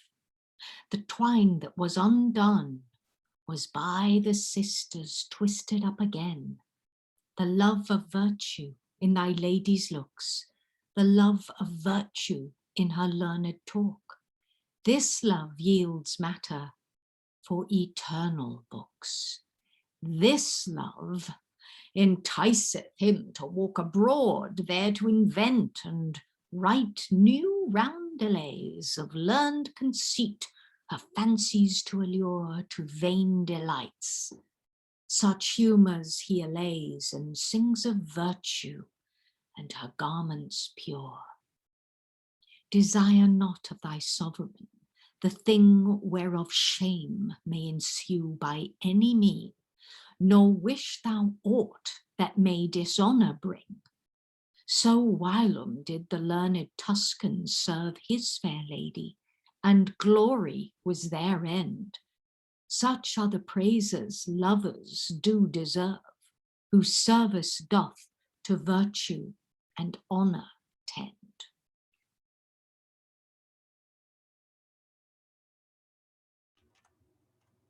Oh, cruel fate, miserable chance. Oh, dire aspect of hateful destinies. Oh, woe may not be told. Sufficed it not that I should see, and with these eyes hold so foul, so bloody, and so base a deed. But more to aggravate the heavy cares of my perplexed mind, must I alone be made the messenger that must deliver to her princely ears such dismal news, as when I shall disclose, I know it cannot but abridge her days, as when the thunder and the three-forked fire rent through the clouds by Jove's almighty power breaks up the bosom of our Mother Earth and burns her heart before the heat be felt. In this distress, whom should I most bewail? My woe? That must be made the messenger of these unworthy and unwelcome news? Or shall I bemoan thy death, O noble Earl? Or shall I still lament the heavy hap that yet, O Queen, attends thy funeral? What moans be these? Renuchio, is this Salerne I see? Doth here King Tancred hold the awful crown? Is this the place where civil people be? Or do the savage Scythians here abound? What means these questions? Whither tend these words? Resolve my unease and release my fears. Whatever news thou bringst, discover them. Detain me not in this suspicious dread, the thought whereof is greater than the woe. Oh, whither may I cast my looks? To heaven? Black pitchy clouds from thence rain down revenge. The earth shall I behold, stained with the gore of his heart blood that died most innocent? Which way soe'er I turn my eyes, methinks his butchered corpse stands, staring in my face. We humbly pray thee to forbear these words so full of terror to my maiden heart. The dread of things unknown breeds the suspect of greater dread until the worst be known. Tell therefore what hath chanced and whereunto this bloody cup thou hold'st in thy hand. Since so is your request, that shall I do. Although my mind so sorrowful a thing repines to tell, and though my voice eschews to say what I have seen, yet since your will so fixed stands to hear for what I rue. Your great desires I shall herein fulfill. Fast by Salerne city, amidst the plain, there stands a hill whose bottom, huge and round, thrown out in breadth, a large space doth contain, and gathering up in height, small from the ground, still less and less it mounts. There sometime a goodly tower upreared that flowered in fame while fate and fortune served. But time doth pass, and with his sway suppresseth all the same. For now the walls be evened with the plain, and all the rest so foully lies defaced, as only the shade doth there remain of that which there was built in time for past. And yet that shows what worthy work tofore there had there been reared. One parcel of that tower yet stands, which eating time could not devour, a strong turret, compact of stone and rock, hugy without, but horrible within, to pass to which, by force of handy stroke, a crooked strait is made that enters in, and leads into this ugly, loathsome place, within the which, carved into the ground, a deep dungeon there runs of narrow space, dreadful and dark, where never light is found, into this hollow cave, by cruel hest of King Tancred, were diverse servants sent to work the horror of his furious breast, erst nourished in his rage, and now stern bent to have the same performed. I, woeful man, amongst the rest was one to do the thing that to our charge was so straightly did belong, in sort as was commanded by the king, within which dreadful prison when we came, the noble county Palarin there lay chained in gyves, fast fettered in his bolts. Out of the dark dungeon we did uprear, and haled him hence into a brighter place that gave us light to work our tyranny. But when I once beheld his manly face, and saw his cheer, no more appalled with fear of present death, than he whom never dread did once a mate, my heart abhorred then to give consent unto so foul a deed, that wretched death should reave so worthy a man. On false fortune I cried with loud complaint that in such o'erwhelms nobility, but he, whom never grief, nay fear could taint, with smiling cheer himself oft willeth me to leave to plain his case, or sorrow make for him, for he was far more glad to pay death to embrace thus for his lady's sake, than life for all the joys of life, he said. For loss of life, quoth he, grieves me no more than loss of that which I esteem least. My lady's grief, lest she should rue therefore, is the cause of grief within my breast. He prayed, therefore, that we would make report to her of those his last words he would say, that though he never could in any sort her gentleness requite, nor never lay within his power to serve her as he would, yet she possessed his heart with hand and might to do her all the honor that he could. This was to him, of all the joys that might revive his heart, the chiefest joy of all, that to declare the faithful heart which he did bear to her, so fortune so did well befall, that in her love he should both live and die. After these words he stayed and spake no more, but joyfully beholding us each one, his words and cheer amazed us so sore, that still we stood, when forthwith thereupon, but why slack you, quoth he, to do the thing for which you come? Make speed and stay no more, perform your master's will. Now tell the king he hath his life for which he longs so sore, and with those words himself his own hand fastened the bands about his neck. The rest, wondering at his stout heart, a stone need stand to see him offer himself thus to death. What stony breast or what hard heart of flint would not relent to see this dreary sight? So goodly a man whom death nor fortune's dint could once disarm, murdered with such despite, and in such sort bereft amidst the flowers of his fresh years, that ruthful was to seen. For violent is death when he devours young men or virgins while their years be green. Lo, now our servants, seeing him take the bands, and on his neck himself to make them fast, without delay set to their cruel hands, and sought to work their fierce intent with haste. They stretched the bloody bands, and when the breath began to fail his breast, they slacked again. Thrice they did pull, and thrice they loosed him. So did their hands repine against their hearts, and oft time loosed to his greater pain. But date of death is fixed so fast, beyond his course may no wight extend. For strangled is this noble earl at last, bereft of life, unworthy such an end. Oh, damned deed! What deem you this to be all the sad news that I have to unfold? Is this, think you, end of the cruelty that I have seen? Could any heavier woe be brought to him than to destroy him so? What think you this outrage did end so well?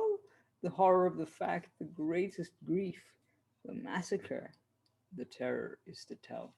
Alack, what could be more?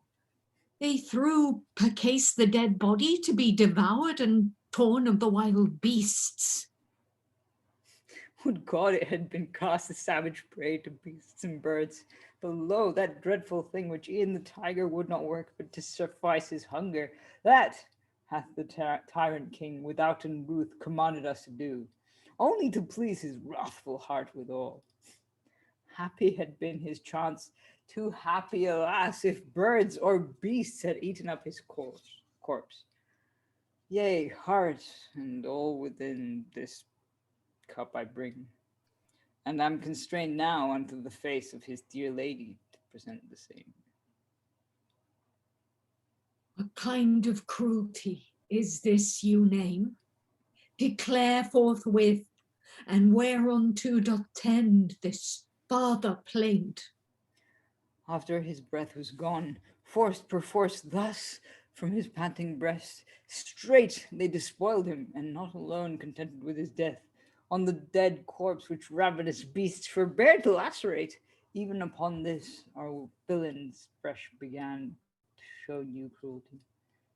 Forthwith they pierced his naked belly, and unripped it so that out the bowels gushed. Who can rehearse their tyranny, wherewith my heart yet bleeds? The warm entrails were torn out of his breast, within their hands trembling, not fully dead, his veins smoked, his bowels all too reeked. Ruthless were rent and thrown about the place. All cluttered lay the blood in lumps of gore, spread on his corpse and on his paled face. His trembling heart, yet leaping, out they tore, and cruelly upon a rapier they fixed the same, and in this hateful wise unto the king this heart they do present, a sight longed for to feed his ireful eyes. The king, perceiving each thing to be wrought as he had willed, rejoicing to behold upon the bloody sword the pierced heart, he calls them forth for this massy cup of gold, into the which the woeful heart he cast, and reaching me the same. Now go, quoth he, unto my daughter, and with speedy haste present her this, and say to her from me, thy father hath here in this cup thee sent, that thing to joy and comfort thee withal, which thou lovest best, even as thou wert content to comfort him with his chief joy of all. Oh, hateful fact! Oh, passing cruelty! Oh, murder wrought with too much hard despite! Oh, heinous deed, which no posterity will once believe! Thus was Earl Palurin strangled unto death. Yea, after death his heart and blood disboweled from his breast. But what availeth plaint? It is but breath for wasted all in vain. Why do I rest here in this place? Why go I not and do the hateful message to my charge committed? Oh, it were not that I am forced thereto by a king's will. Here would I stay my feet, nay, one whit farther weighed in this intent. But I must yield me to my princess' hest. Yet doth this somewhat comfort mine unrest. I am resolved her grief not to behold, but get me gone, my message being told. Where is the princess's chamber? Lo, where she comes. Thy father, O queen, here in this cup hath sent the thing to joy and comfort thee withal, which thou lovest best, even as thou wert content to comfort him with his chief joy of all. I thank my father and thee, gentle squire, for this thy travail. Take thou for thy pains this bracelet, and commend me to the king.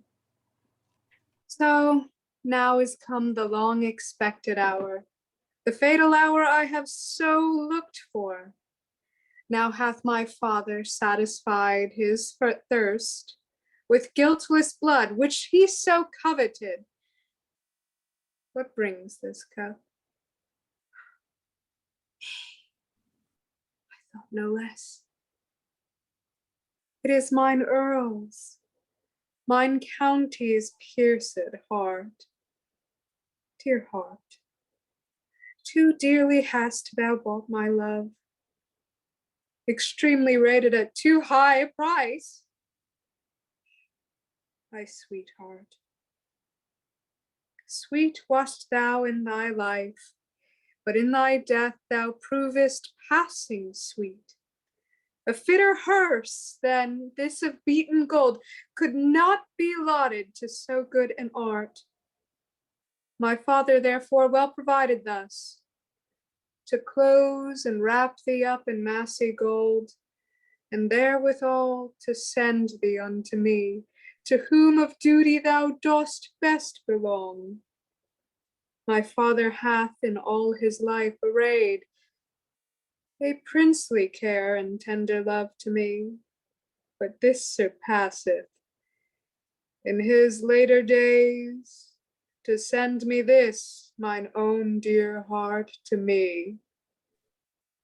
Wert thou not mine, dear heart, whilst that my love danced and played upon thy golden strings?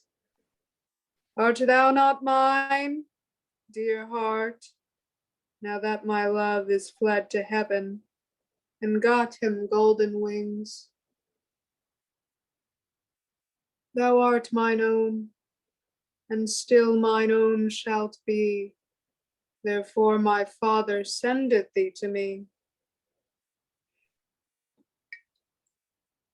Pleasant harbinger of my heart's thought, ah, sweet delight, the quickener of my soul.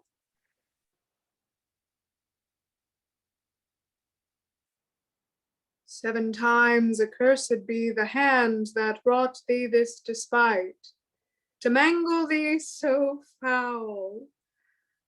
Yet in this wound I see mine own true love, and in thy wound thy magnanimity, and in this wound I see thy constancy. Go, gentle heart, go rest thee in thy tomb.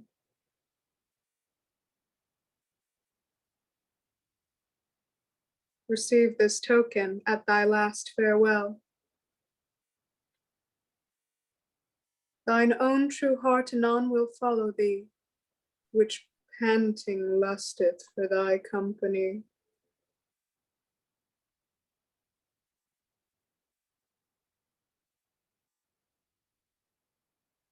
Thou hast run, thus hast thou run, poor heart, thy mortal race, and rid thy life from fickle fortune's snares. Thus hast thou lost this world and worldly cares, and of thy foe to honor thee withal, received a golden grave to thy desert. Nothing doth want to thy just funeral, my salt tears to wash thy bloody wound, which to the end thou mightest receive.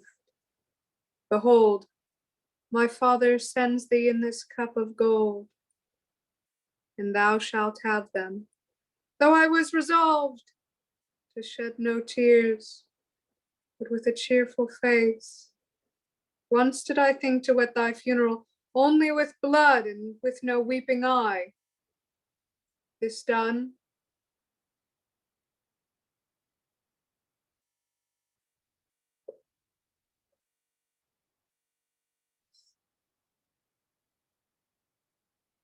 forthwith my soul fly to thee, for therefore did my father send thee me.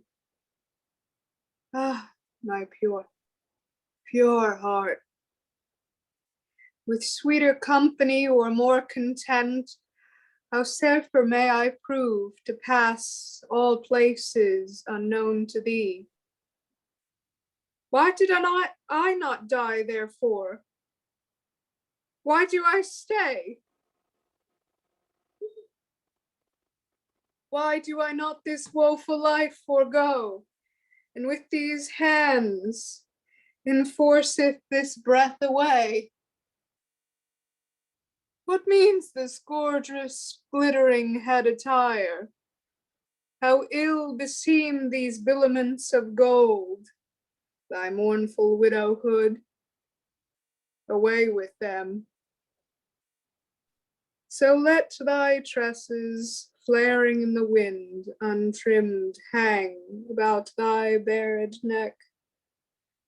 Now, these hellish furies set my heart on fire. Beholden my courage, strengthen ye my hands against their kind to do a kindly deed. But shall I then unreconed down descend? Shall I not work some just revenge on him that thus hath slain my love? Shall not these hands fire up his gates and make the flame to climb up to the pinnacles with burning brands, and on his cinders wreak my cruelty? Be still, fond girl, content thee first to die. This venom water shall abridge thy life.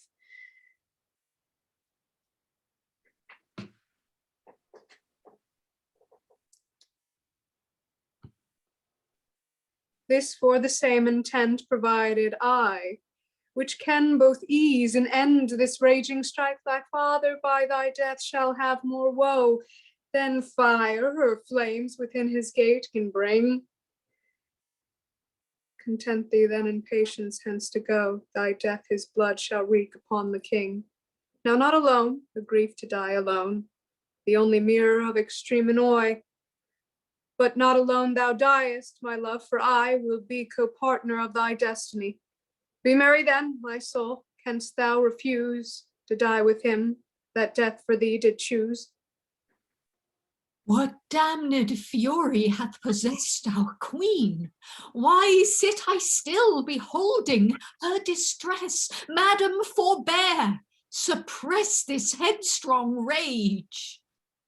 Maidens, forbear your comfortable words. O worthy queen, rashness doth overthrow the author of his resolution. Hope of help is lost, what booteth fear? Fear will avoid the sting of infamy. May good or bad reports delight the dead? If of the living, yet the dead have care. An easy grief by counsel may be cured. But headstrong mischiefs princes should avoid. In headstrong griefs and cases desperate, Call to your mind, Gismund, you are the queen. unhappy widow, wife, and paramour. Think on the king. The king. The tyrant king? Your father. Yes, the murderer of my love. His force. The dead fear not the force of men. His care and grief. That neither cared for me, nor grieved at the murder of my love. My mind is settled. You with these vain words withhold me but too long from my desire. Depart ye to my chamber. I will haste to tell the king hereof. I will repent. I will prevent both you and him. Lo, here this hearty draught, the last that in this world I mean to taste. Dreadless of death, mine earl, I drink to thee.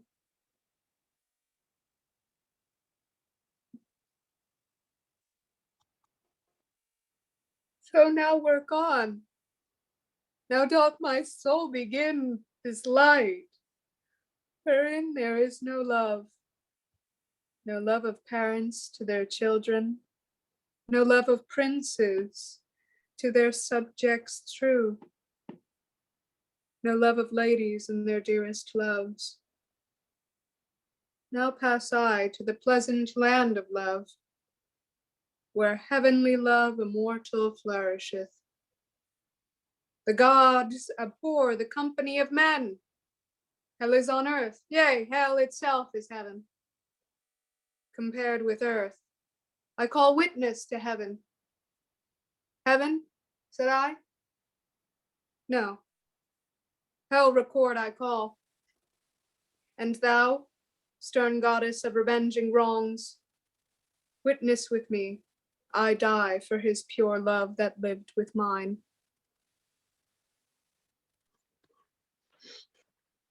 Where is my daughter?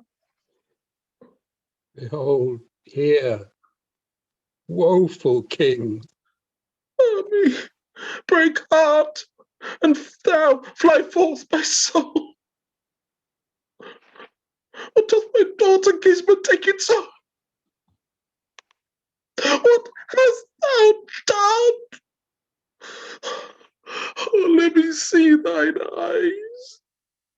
Oh, let me dress up those untrimmed locks. Look up, sweet child, look up, mine only joy. 'Tis I, thy father, that beseeches thee.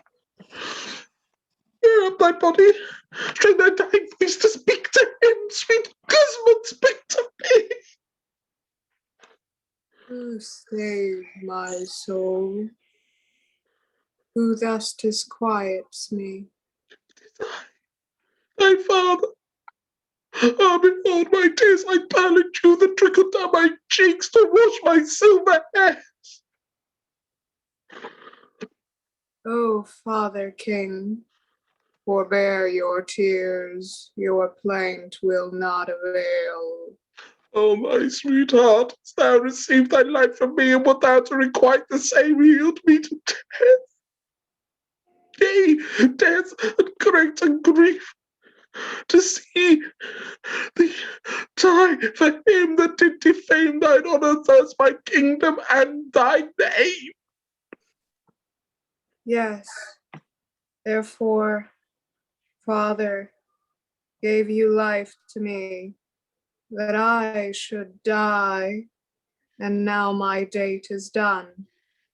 As for your kingdom and mine own renown, which you affirm dishonored to be, that fault impute if where it is, for he that slew mine earl and sent his heart to me, his hands have brought this shame and grief on us. But Father, yet if any spark remain of your dear love, if ever yet I could so much deserve, or at your hands desire, grant that I may obtain this last request. Say, lovely child, say, oh, whate'er it be, thy father grants it willingly to thee. My life I crave not, for it is not now in you to give, nor in myself to save, nor crave I mercy for mine earl and me, who hath been slain with too much cruelty. With patience I must a while abide within this life, which now will not be long. But this is my request, Father, I pray, that since it pleased so your majesty, I should enjoy my love alive no more. Yet nevertheless let us not parted be, whom cruel death could never separate. But as we lived and died together here, so let our bodies be together tombed. Let him with me, and I with him be laid within one shrine, wherever you appoint. This if you grant me, as I trust you will. Although I live not to requite this grace, the immortal God his due recompense shall give to you for this, and so, vain world, farewell. My speech is painful, and mine eyesight fails. And dies. See how the bitter pangs of tyrannous death torments her princely heart. She looks on me. At me she shakes her head. For me she groans. By me my daughter dies. I, the author of this tragedy, on me ye heavens throw down your eye, now dies my daughter. Hence, with princely robes, of fair in life, thrice fair in thy death, dear to thy father, in thy life thou wert, but in thy death, dearest unto his heart. I kiss thy paled cheeks and closed thine eyes. This duty once I promised to myself thou shouldst perform to me. But false hope, thou rueful, wretched king, what resteth thee? Wilt thou now live wasted with misery? Wilt thou now live that with these eyes did see thy daughter dead? Wilt thou now live to see her funerals that to thy life was stay? Wilt thou now live that was her life's decay? Shall not this hand reach to this arm, reach the stroke? Mine arms are not so weak, nor are my limbs so feeble with mine age, nor is my heart so tortured with the dread of cowardice, but I can wreak true vengeance on that head. Wrought the means these lovers now be dead. Julio, come near, and lay thine own right hand upon my thigh, and now take thine oath of me. I swear of thee, my liege lord, to discharge whatever thou enjoinest, Julio. First, then, I charge thee, that my daughter have her last request. Thou shalt within one tomb inter her earl, and her, and thereupon engraves a royal epitaph of love. That done, I swear thee, thou shalt take my corpse, which thou shalt find by that time done to death. Then lay my body by my daughter's side. Swear this, I say. I swear. But will the king so unkingly do now? The kingly deed the king resolves to do. To kill himself? To send his soul to ease. Doth Jove command it? Stars compel it. The wise man overrules his stars. So we. Undaunted should the minds of kings endure. So shall it in this resolution. Julio, prepare, and as thou lovest the king, when thou shalt see him weltering in his gall, stretching his limbs and gasping in his groans. Then Julio sent the helping hand to redouble stroke on stroke and drive the stab down deeper to his heart to rid his soul. Stand aside. Stir not a foot lest thou make up the fourth to fill this tragedy. These eyes that first beheld my daughter's shame, these eyes that longed for the rueful sight of her earl's heart, these eyes that now have seen his death, her woe and her avenging teen, upon these eyes we must first avenge unworthy lumps of this accursed lump out of your dwelling. So it fits us thus in blood and blindness to go seek the path that leadeth down to everlasting night. What finds thou, dastard? Be thou desperate. One mischief brings another on his neck as mighty billows tumble in the seas.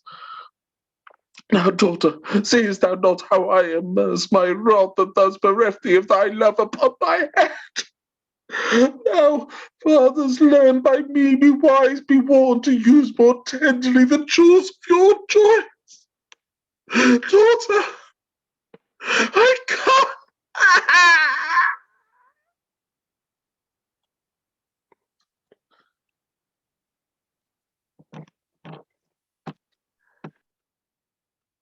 Lo, here the sweets of grisly pale despair. These are the blossoms of this cursed tree, such are the fruits of too much love and care, o'erwhelmed in the sense of misery.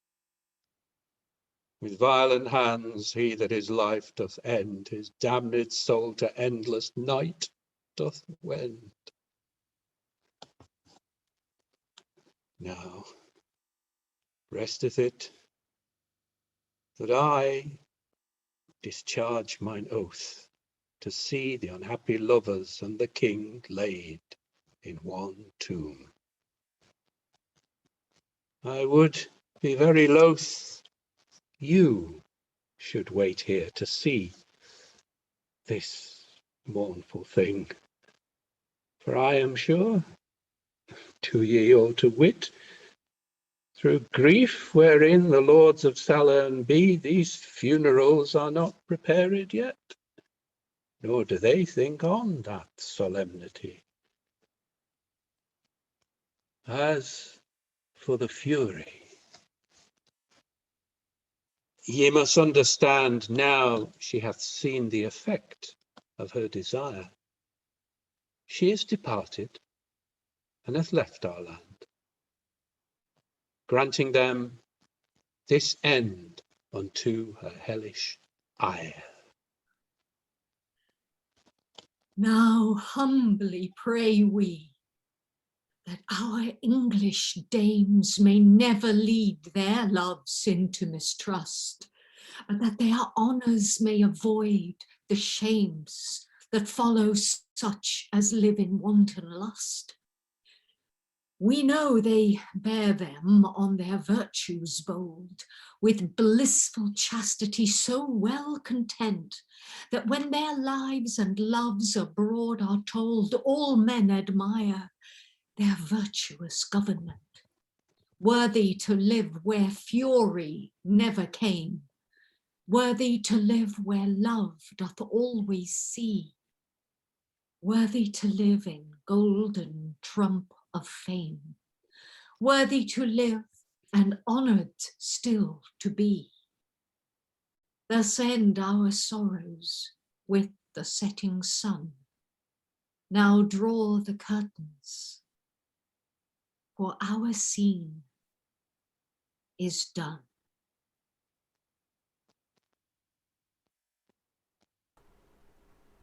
And next up, the shipping forecast. Well done, everyone. That was quite a session. That went long, even longer than I was expecting. I expected us to go a little over time, but yeah, a lot of text there. A lot of stuff. A lot of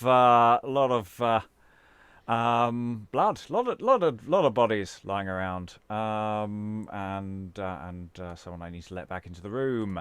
Yeah, well done, everyone. I say I'm very aware of time. But does anyone have anything they'd like to throw in to close on this? We've gone through this play this third time effectively that we've gone through this play in various different ways. It's done all sorts of business. My word, having witnesses really changes some of this. I think that was really interesting. I mean, just at the end, we were all going, "Somebody stop them!" Rob, you need to unmute Rachael and let her talk. I already have. I think it was interesting. One of the things that I revelated during that was the way that Tancred, when his lines go from being long speeches to just those very short, punchy ones, that almost seems to signal his change. If something's going to happen, there's almost this sense of whoever he's speaking to helps him resolve or change his mind or whatever it is. I find that it's really interesting, having done pages of long script, to suddenly get very punchy lines. Feels really, really odd, but very good. And I'm very glad of the breaks. I'm glad I had most of Act 3 off, if not all of it. Yes, the play does afford people quite lengthy breaks, actually, between things. I mean, Lynsey, because of the way we restructured the chorus, had when you were on, boy, were you on. And I really started to resent the chorus, actually. I don't know if the moment you put the wimple sort of effect on, I just went, oh God, I'm really starting which was good. It was effective. That's not that was very effective. I wondered how that worked. I with such an experiment, but it does definitely put a slant on it, I think. So it matches the text very well, actually. There's something incredibly judgy about the chorus at times. That's what I thought. Yeah. Though it may vary. It may be that we're some of the chorus are doing slightly different things, and but there's Vampire Cupid. I don't know if Vampire Cupid is there. There he is. I'm always here. The blood and the drinking of the blood at the beginning, and then Rachael, the decision to drink your lover's blood. Oh my God. Your health.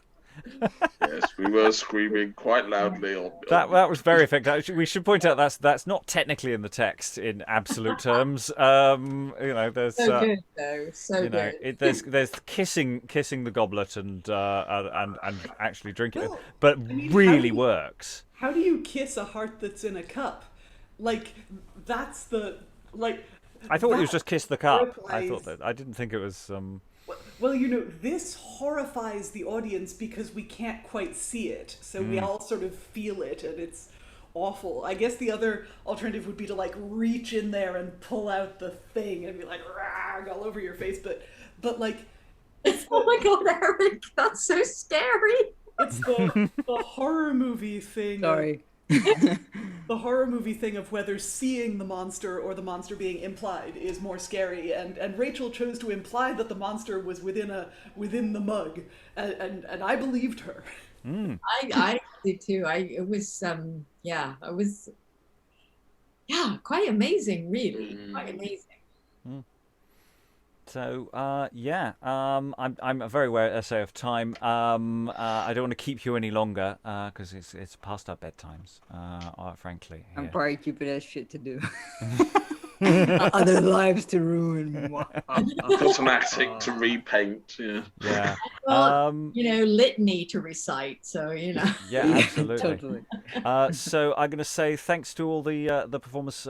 Thank you for that, and goodbye. Don't have nightmares.